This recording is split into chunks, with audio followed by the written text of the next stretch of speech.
Hi, ನಮಸ್ಕಾರ. ಭಾಗ್ಯಲಕ್ಷ್ಮಿ ಧಾರಾವಾಹಿಯ ಸಂಚಿಕೆ 662ರಲ್ಲಿ ಏನಾಗಿದೆ ಅಂತ ನೋಡೋಣ ಬನ್ನಿ. ಇಲ್ಲಿ ತಾಂಡವ್ ಹೇಳ್ತಾನೆ, ಭಾಗ್ಯ ನಾಟಕ ಆಡ್ಬೇಡ, ಸುಮ್ಮನೆ ಇದ್ರೆ ಸರಿ ಅಂತಲೇ ಹೇಳ್ತಾ ಇರ್ತಾನೆ. ಅದಕ್ಕೆ ಭಾಗ್ಯ ಮತ್ತೆ ಹೇಳ್ತಾಳೆ, ರೀ ನಾನು ನಾಟಕ ಮಾಡ್ತಾ ಇಲ್ಲ, ಈ ನಾಟಕದ ಮಧ್ಯನ ನಿಲ್ಸಕ್ಕೋಸ್ಕರ ಬಂದಿದ್ದೀನಿ ಅಂತಲೇ ಹೇಳ್ತಾ ಇರ್ತಾಳೆ. ಅದಕ್ಕೆ ತಾಂಡವ್ಗೆ ತುಂಬ ಸಿಟ್ಟು ಬರುತ್ತೆ. ಸಿಟ್ಟು ಬಂದ್ಬಿಟ್ಟು ಭಾಗ್ಯನ ಇನ್ನೇನು ಸಾಯಿಸ್ಬೇಕು ಅನ್ನೋ ರೀತಿಯಲ್ಲಿ ಕತ್ತಿಗೆ ಕೈ ಹಾಕ್ತಾನೆ. ಅದೇ ರೀತಿ ಪ್ರತಿಯೊಬ್ಬರು ಕೂಡ, ಏ ತಾಂಡವ್ ತಾಂಡವ್ ಏನು ಮಾಡ್ತಿದ್ಯಾ, ಸುಮ್ಮನೆ ಇರೋ ಅಂತ ಪ್ರತಿಯೊಬ್ಬರು ಕೂಡ ಹಿಡ್ಕೊಂಡು ಹೋಗ್ತಾರೆ. ಆದರೂ ಕೂಡ ಒಂದು ತಾಂಡವ್ ಅಂದರೆ ಭಾಗ್ಯನ ಕತ್ತಿಗೆ ಕೈ ಹಾಕ್ಬಿಟ್ಟು ಇಸುಕ್ತಾ ಇರ್ತಾನೆ. ಅದೇನು ಮಾಡ್ಕೊಂತೀಯ ಮಾಡ್ಕೋ, ನಾನು ಮದುವೆ ಅದೇ ಹಾಕ್ತೀನಿ ಅಂತೆಲ್ಲ ಹೇಳ್ತಾ ಇರ್ತಾನೆ. ತಕ್ಷಣ ಅಲ್ಲಿಗೆ ಪೊಲೀಸ್ ಬಂದೇ ಬರ್ತಾರೆ. ಮದುವೆ ಆಗಲಿಕ್ಕೆ ನಾನು ಬಿಡಲ್ಲ ಅಂತ ಪೊಲೀಸ್ ಅಲ್ಲಿಗೆ ಎಂಟ್ರಿ ಆಗ್ತಾರೆ. ಏಯ್ ತಾಂಡವ್, ಏನೋ ಫ್ಯಾಮಿಲಿ ಮ್ಯಾಟ್ರು ಅಂತ ಬಿಟ್ಟರೆ ನೀ ಈ ರೀತಿಯೆಲ್ಲ ಮಾಡ್ತಿದ್ಯಾ ಅಂತೆಲ್ಲ ಪೊಲೀಸರಿಗೆ ಬರ್ತಾರೆ. ಇಲ್ಲಿ ಪೊಲೀಸ್ ಮತ್ತೆ ಹೇಳ್ತಾರೆ, ನೋಡು ನೀನು ಮದುವೆ ಆಗ್ತಿರೋದೇ ದೊಡ್ಡ ತಪ್ಪು, ಅದರಲ್ಲಿ ಇದು ಬೇರೆ ಮಾಡ್ತಿದ್ಯಾ ಭಾಗ್ಯ, ಇದನ್ನು ಸೇರಿಸಿ ನೀನು ಕಂಪ್ಲೇಂಟ್ ಮಾಡು, ನಾನು ಇವನಿಗೆ ಪರ್ಮನೆಂಟ್ ಆಗಿ ಅಲ್ಲೇ ಇರಬೇಕು, ಹಾಗೆ ಮಾಡ್ತೀನಿ ಅಂತೆಲ್ಲ ಹೇಳ್ತಾ ಇರ್ತಾರೆ.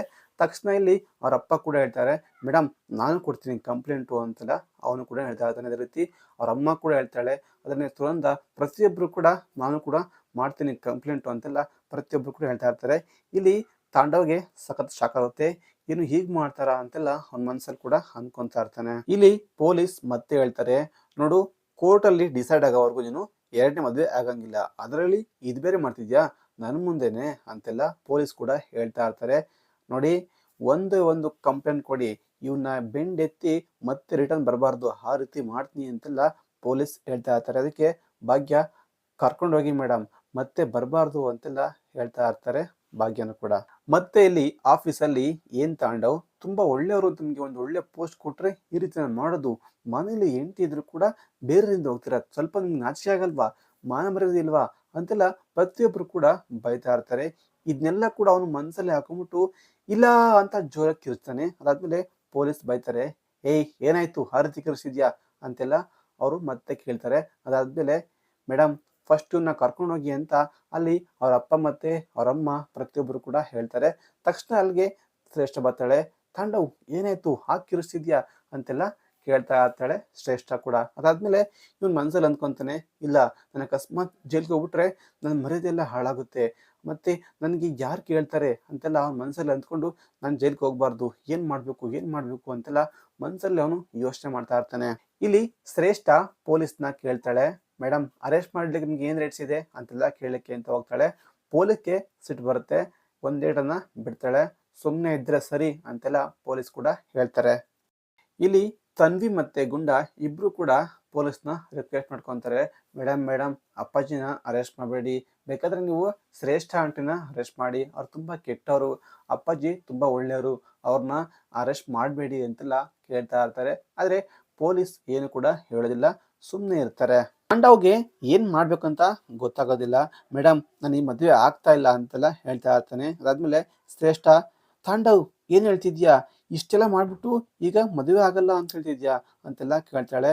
ನನಗೆ ಮದುವೆಗಿಂತ ಮಾನ ಮರ್ಯಾದೆ ಮುಖ್ಯ, ಅಕಸ್ಮಾತ್ ನನಗೆ ಜೈಲು ಹೋಗ್ಬಿಟ್ರೆ ನನಗೆ ಮರ್ಯಾದೆ ಎಲ್ಲ ಹೊರಟೋಗುತ್ತೆ ಅಂತೆಲ್ಲ ಹೇಳ್ತಾ ಇರ್ತಾನೆ. ಹಾಗಿದ್ರೆ ಇಷ್ಟು ವರ್ಷ ಲವ್ ಮಾಡಿ ಈಗ ನೀನು ಈ ರೀತಿ ಕೇಳ್ತಿದ್ಯಾ ಅಂತೆಲ್ಲ ಶ್ರೇಷ್ಠ ಕೂಡ ಕೇಳ್ತಾ ಇರ್ತಾಳೆ. ನಂಗೆ ಅದೆಲ್ಲ ಬೇಕಾಗಿಲ್ಲ, ನನಗೀಗ ಜೈಲ್ಗೆ ಹೋಗ್ಬಾರ್ದು ಅಂತೆಲ್ಲ ಅವನು ಕೂಡ ಹೇಳ್ತಾ ಇರ್ತಾನೆ.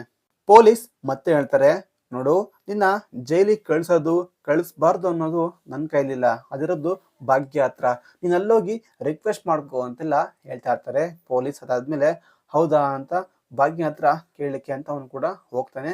ಶ್ರೇಷ್ಠ, ನೋಡು ನೀನು ಭಾಗ್ಯ ಹತ್ರ ರಿಕ್ವೆಸ್ಟ್ ಮಾಡ್ಕೊಳದ, ಸುಮ್ಮನೆ ಇರು ಅಂತೆಲ್ಲ ಶ್ರೇಷ್ಠ ಹೇಳ್ತಾಳೆ. ಅದಾದ್ಮೇಲೆ ತಾಂಡವ್ ಹೇಳ್ತಾನೆ, ಹೇಯ್ ಸುಮ್ಮನೆ ಇರು ಅಂತೆಲ್ಲ ಅವನು ಕೂಡ ಶ್ರೇಷ್ಠನ ಬೈತಾ ಇರ್ತಾನೆ.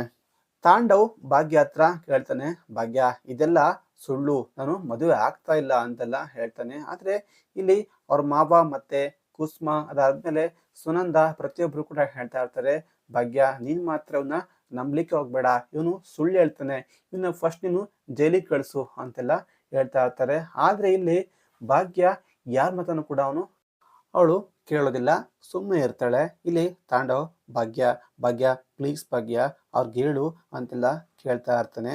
ಆದ್ರೆ ಇಲ್ಲಿ ಭಾಗ್ಯ ಹೇಳ್ತಾಳೆ, ನೋಡಿ ಯಾರು ಎಷ್ಟೇ ಹೇಳಿದ್ರು ಕೂಡ ನಾನು ಯಾರ ಮಾತನ್ನು ಕೂಡ ಕೇಳೋದಿಲ್ಲ, ನನ್ಗೇನನ್ಸುತ್ತೆ ಅದನ್ನೇ ಮಾಡೋದು ಅಂತೆಲ್ಲ ಹೇಳ್ತಾ ಇರ್ತಾಳೆ ಭಾಗ್ಯ. ಇಲ್ಲಿ ಮತ್ತೆ ಹೇಳ್ತಾರೆ ಭಾಗ್ಯ, ನೀನ್ ಮಾತ್ರ ಅವ್ನ ಮಾತು ಕೇಳಕ್ ಹೋಗ್ಬೇಡ, ಅವನ್ನ ಫಸ್ಟು ಜೈಲಿಗೆ ಕಳ್ಸು ಅಂತೆಲ್ಲ ಹೇಳ್ತಾ ಇರ್ತಾರೆ. ಇಲ್ಲಿ ಭಾಗ್ಯ. ತಾಂಡವ್ ಮತ್ತೆ ಹೇಳ್ತಾನೆ, ಅಮ್ಮ ಅಮ್ಮ ನೀನ್ ಸ್ವಲ್ಪ ಹೇಳು ಅಂತೆಲ್ಲ ಹೇಳ್ತಾ ಇರ್ತಾನೆ. ಆದ್ರೆ ಇಲ್ಲಿ ಯಾರು ಕೂಡ ಏನು ಹೇಳುದಿಲ್ಲ, ಪ್ರತಿಯೊಬ್ರು ಕೂಡ ನಿಂತ್ಕೊಂಡು ನೋಡ್ತಾ ಇರ್ತಾರೆ. ಅವನ್ನ ಫಸ್ಟು ಜೈಲಿಗೆ ಹಾಕ್ಲೇಬೇಕು ಅಂತೆಲ್ಲ ಹೇಳ್ತಾ ಇರ್ತಾರೆ. ಪೊಲೀಸ್ ನೋಡ್ತಾ ಇರ್ತಾರೆ, ರೀ ಹೇಳ್ಕೊಳ್ರಿ ಅವನ್ನ ಅಂತೆಲ್ಲ ಹೇಳ್ತಾ ಇರ್ತಾರೆ. ಅದಾದ್ಮೇಲೆ ತಾಂಡವ್, ಮೇಡಮ್ ಪ್ಲೀಸ್ ಸ್ವಲ್ಪ ರಿಕ್ವೆಸ್ಟ್ ಮಾಡ್ತೀನಿ ಅಂತೆಲ್ಲ ಮತ್ತೆ ಕೇಳ್ತಾನೆ. ಸರಿ ಓಕೆ ಅಂತ ಅವರು ಕೂಡ ಹೇಳ್ತಾರೆ. ತಾಂಡವ್ ಮತ್ತೆ ಹೋಗ್ತಾನೆ, ಭಾಗ್ಯ ಪ್ಲೀಸ್ ಪ್ಲೀಸ್ ಸ್ವಲ್ಪ ಹೇಳು ಅಂತೆಲ್ಲ ಮತ್ತೆ ಅವನು ಕೇಳ್ತಾ ಇರ್ತಾನೆ. ಶ್ರೇಷ್ಠ ಮತ್ತೆ ಹೇಳ್ತಾಳೆ, ಹೇ ತಾಂಡವ್, ನೀನ್ ಹೋಗಿ ಅವಳನ್ನ ಕೇಳ್ತಿದ್ಯಲ್ಲ, ನಾಚಿಕೆ ಆಗಲ್ವಾ ಅಂತೆಲ್ಲ ಹೇಳ್ತಾ ಇರ್ತಾಳೆ.